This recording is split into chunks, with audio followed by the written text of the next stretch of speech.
One of the greatest leaders in ancient Rome was Julius Caesar. Not only was he a great army general, but also he was an inventor. He was one of the first people to use secret codes to pass messages to people elsewhere. And he had a very simple system. He said, let's take the alphabet and then carefully shift each letter along just one space. Now, if we have a secret message to send, for example, if we have the words big dog, instead of using the actual letters of those words, we use the shifted letters. So instead of using a B, we come along to the first alphabet. Where's B?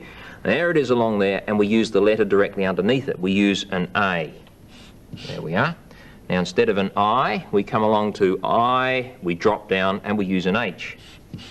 And the G becomes F, the D becomes C, the O becomes N, and the G becomes F. And so the words now read RCNF, which doesn't mean a thing unless you happen to know that the letters have been shifted by one space. Julius Caesar said you don't always have to shift them by one space. On some days you might shift them 2 spaces, so you have a third alphabet here. Now what do the words big dog become now? Well, you start with the B in the top line and you drop down 2 spaces. Wait a minute, we don't have anything there at all. Can you guess how he filled up these spaces?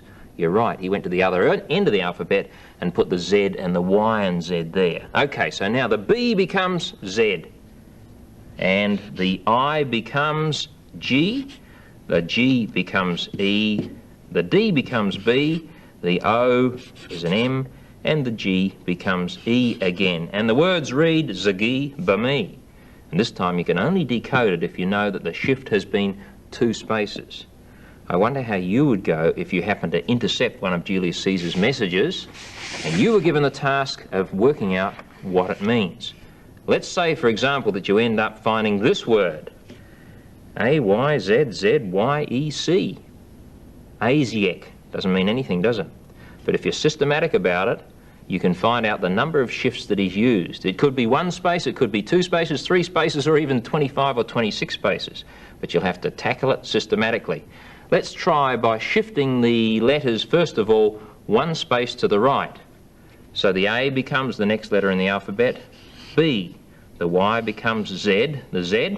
Go back to the other end of the alphabet. That's A, and that's A as well. The Y becomes Z again. The E becomes F, and the C becomes D. You look at that, and it says bizarre. It doesn't say anything that means anything at all. So you just systematically and steadily go on to the next one. B, what comes after B? C. What comes after Z? Back to the beginning of the alphabet, it's an A. What comes after A? B, B.